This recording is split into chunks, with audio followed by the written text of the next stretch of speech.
Hello बच्चों, स्वागत है आपका हैप्टिक स्टडी चैनल पे। आज हम चैप्टर नंबर 9 घर्षण करने जा रहे हैं। ये क्लास 8 का साइंस का चैप्टर है। तो आइए हम इस चैप्टर को शुरू करते हैं। आपने ट्रैफिक सिग्नल पर कार अथवा ट्रक चालक को अपने वाहन को मंद करते हुए देखा होगा। ट्रैफिक सिग्नल में आपने देखा होगा कि जो गाड़ी कार वाले होते हैं वो अपनी गाड़ी को क्या कर देते हैं, मंदी कर देते हैं। जब ये आवश्यक होता है आप भी ब्रेक लगाकर अपनी साइकिल को रोकते होंगे। क्या आपने कभी सोचा है कि ब्रेक लगाने पर वाहन धीरे क्यों हो जाता है, रुक कैसे जाता है, मंद क्यों हो जाता है? केवल वाहन ही नहीं, कोई भी वस्तु हो जो किसी अन्य वस्तु के पृष्ठ पर गति कर रही हो और उस स्थिति में भी मंद हो जाती है जब उस पर कोई भारी बल ना लगाया गया हो। अतः वो क्या हो जाती है, रुक जाती है। क्या आपने फर्श पर लुढ़कती गेंद को कुछ समय के पश्चात रुकते हुए देखा है? केले के छिलके पर कदम पड़ते ही हम क्या हो जाते हैं, फिसल जाते हैं। क्यों फिसलते हैं? किसी चिकने तथा गीले फर्श पर चलना हमारे लिए मुश्किल होता है। ऐसा क्यों होता है? तो इस अध्याय में हम इसी प्रकार के प्रश्नों के उत्तर के बारे में हम जानेंगे। तो सबसे पहला जो टॉपिक है हमारा आता है घर्षण बल। जैसे देखिए यहाँ पे एक क्रियाकलाप दी हुई है जिसमें किताब है, इसको ऐसे पकड़ के क्या किया जा रहा है, आगे घसीटा जा रहा है, उसका विरोध की लगाया जा रहा है। आपने देखा कि यदि आप बाईं दिशा में बल लगाते हैं तो घर्षण दाईं दिशा में कार्य करता है, और यदि आप दाईं दिशा में बल लगा रहे हैं तो घर्षण बाईं दिशा में कार्य करता है। दोनों स्थिति में घर्षण पुस्तक की गति का विरोध करते हैं, गति नहीं हो पाती है इस कंडीशन में। घर्षण बल सदैव ही लगाए गए बल का हमेशा क्या करता है, विरोध करता है। वो उस वस्तु को उस जगह से गति करने नहीं देता है। उपरोक्त क्रियाकलाप ने हमने घर्षण बल पुस्तक तथा मेज के पृष्ठों के बीच कार्य देखा। क्या सभी पृष्ठ पर समान घर्षण बल लगता है? क्या ये पृष्ठों के चिकनेपन पर निर्भर करता है? आइए इसका पता लगाएं। घर्षण को प्रभावित करने वाले कारक। तो एक क्रियाकलाप से देख लेते हैं। एक ईंट के चारों ओर एक डोरी बांधी है, ईंट को कामनी टाल तुला द्वारा खींचिए। देखिए ये है, ये कामनी टाल, ये देखिए ये ना, इसके द्वारा खींचिए। आपको कुछ बल लगाना पड़ता है। जैसे ईंट गति करना शुरू करती है, कामनी टाल तुला का नाप लीजिए कि उसमें कितना आया। इससे आपको इस घर्षण बल की माप पता चल जाएगी जो ईंट तथा फर्श के पृष्ठों पर लगता है। आप ईंट पर पॉलिथीन की टुकड़ा लपेटिए और क्रियाकलाप को दोहराइए। क्या आप उपरोक्त दोनों स्थिति में कामनीदार तुला के पाठ्यांक मतलब दोनों स्थिति में क्या इसमें जो हम मेजरमेंट दोनों में सेम आती है या अलग आती है? ईंट पर जूट का एक टुकड़ा लपेट कर इस क्रियाकलाप को दोबारा से करिए। तो कामनीदार तुला क्या है? देखिए ये चित्र है कामनीदार तुला का।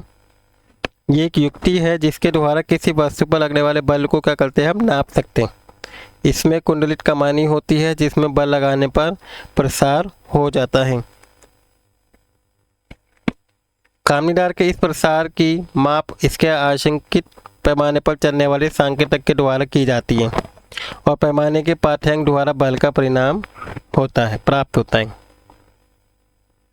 इसके बाद अगली क्रियाकलाप है कि किसी चिकने फर्श पर अथवा किसी मेज पर कोई अनंत समतल बनाइए। इसके लिए आप ईंटों के सहारा रखी कोई लकड़ी का तख्ते का भी यूज़ कर सकते हैं। हमें क्या करना है, फर्श को समतल बनाना है। अनंत समतल के किसी बिंदु ए पर पेन से कोई चिन्ह अंकित कीजिए। जब कोई पेंसिल सेल इस बिंदु से नीचे लुढ़कने दीजिए। रुकने से पूर्व ये मेज पर कितनी दूरी तय करती है इसको नोट कीजिए। जैसे देखिए ये ना, ये रखा है और इस पर पेंसिल रखी है और ये कितनी दूरी लुढ़कते हुए कहाँ पे जाके जाती है। मेज पर कोई कपड़ा बिछा दीजिए। ये सुनिश्चित कीजिए कि कपड़े से सिलवट ना हो। उपरोक्त क्रियाकलाप को फिर से कीजिए कपड़े के साथ। मेज पर रेत की पतली परत बिछाकर इस प्रकार आप इस क्रिया को दोबारा कीजिए कि पतली परत रेत की बिछा के। तो हम इसमें क्या अलग अलग अंतर देखेंगे। इस स्थिति में पेंसिल सेल के द्वारा तय की गई दूरी सबसे कम होगी। सेल द्वारा हर बार तय की गई दूरी अलग अलग क्यों है, इस प्रकार जानने का प्रयास कीजिए इसका कारण। क्या सेल द्वारा चली गई दूरी जिस पृष्ठ पर वो चलती है उस प्रकृति पर निर्भर करती है? क्या पेंसिल के सेल का पृष्ठ चिकनापन भी है और दूरी को प्रभावित करता है? तो घर्षण संपर्क में आने वाले दो पृष्ठों को अनियमित का कारण होता है। अगर दो जो पृष्ठ है अगर वो सेम नहीं है, नियमित नहीं है बल्कि अनियमित है, देखिए मतलब कोई प्लेन नहीं है, ठीक है, तो उसके कारण घर्षण होता है। ऐसे पृष्ठ जो देखने में बहुत चिकने लगते हैं उनमें भी बहुत सारी सूक्ष्म अनियमित मतलब इस तरीके से वो बनी हुई होती हैं। देखिए इस तरीके से ये प्लेन नहीं होता है, अगर कोई चिकनी है तो इसमें भी हल्की सी ये बहुत बारीकी बने हुए रहते हैं, ठीक है, अनियमित होता है उनका समतल पृष्ठ। तो दो पृष्ठ की अनियमितता के एक दूसरे के भीतर धस जाती है, एक दूसरे के भीतर, जैसे ये इसमें धस जाता है।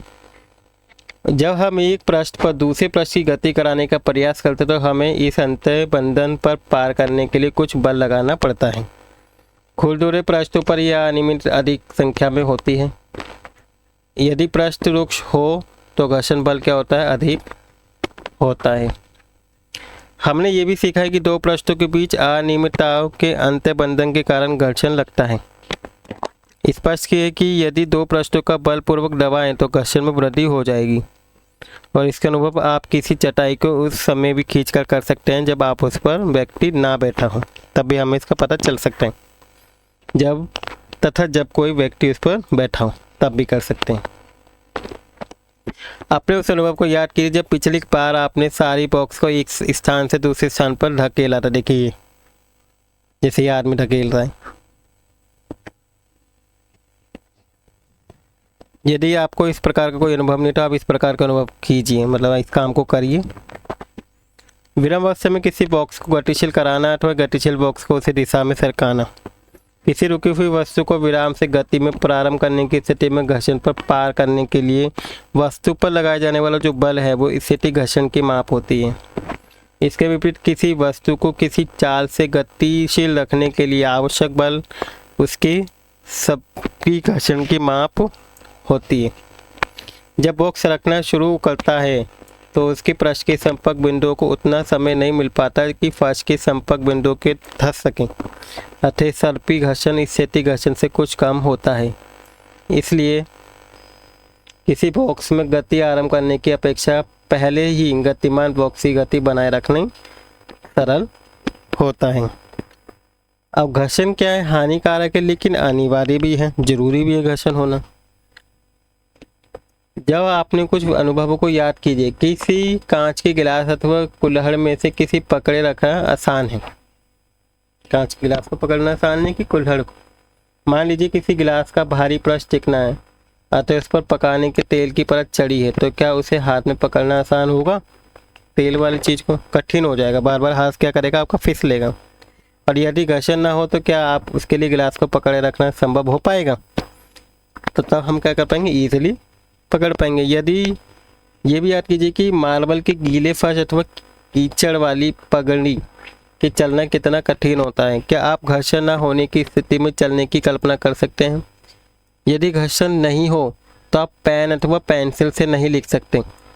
जब आपके शिक्षक चौक से श्याम पट्ट पर लिखते हैं, ब्लैक बोर्ड पर लिखते हैं चौक से, तो जो ब्लैक बोर्ड होता है जिसे श्याम पट्ट कहते हैं, उसका रुक्ष पृष्ठ रगड़े द्वारा चौक के कुछ कणों को नीचे छोड़ता है। जैसे आप लिखते हैं तो चौक का थोड़ा पाउडर से नीचे गिरता हुआ जाता है, जो ब्लैक बोर्ड से चिपक जाता है और इस प्रकार श्याम पट्ट पर आपको लिखा हुआ दिखाई देती है। तो जब हम लिखते हैं तो उसमें से जो कण हैं वो उसमें छूटते जाते हैं, जिसकी वजह से हमें वो लिखा हुआ दिखाई देती है।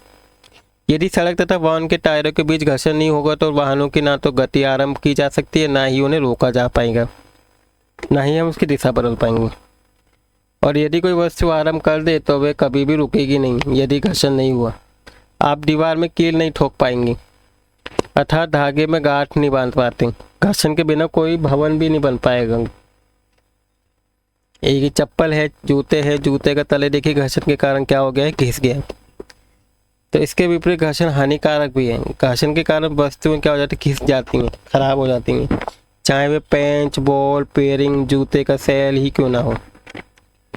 सोल, आपने रेलवे स्टेशन पैदल ऊपरी पुलों की घिसपिटी सीढ़ियाँ देखी होंगी।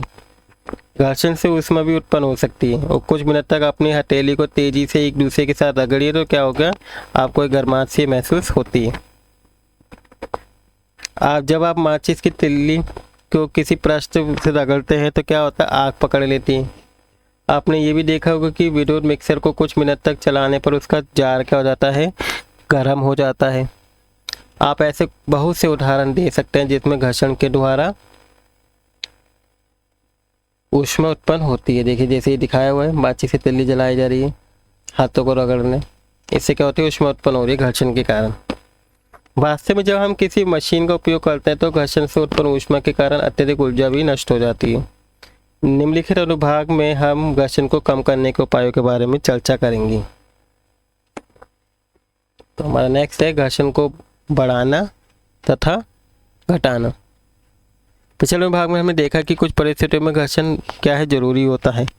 क्या आपने कभी सोचा है कि आपके जूतों की तली खांचेदार क्या है?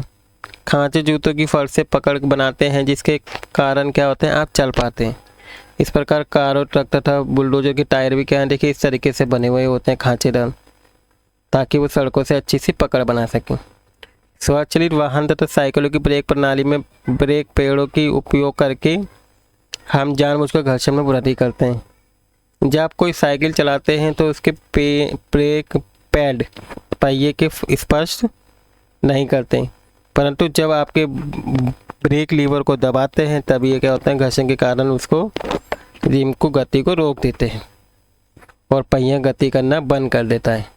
आपने ये भी देखा होगा कि कबड्डी के खिलाड़ी अपने हाथों पर मिट्टी रगड़ते हैं ताकि वे अपने प्रतिद्वंदियों को अच्छी तरह पकड़ पाएं।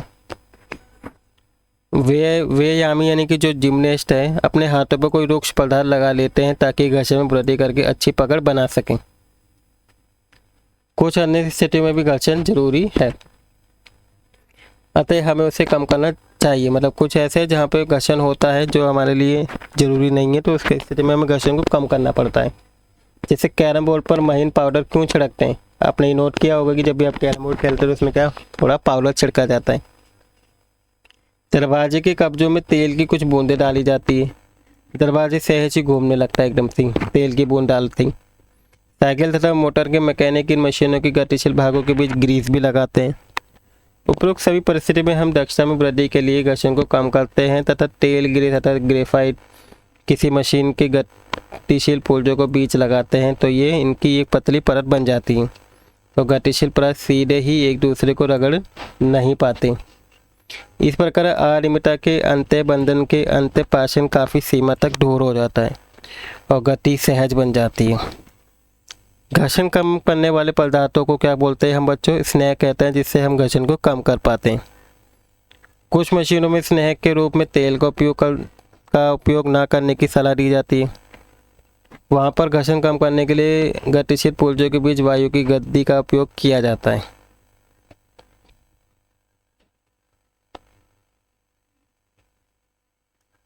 इसके बाद हमारा नेक्स्ट टॉपिक आता है पहिए घर्षण कम कर देते हैं।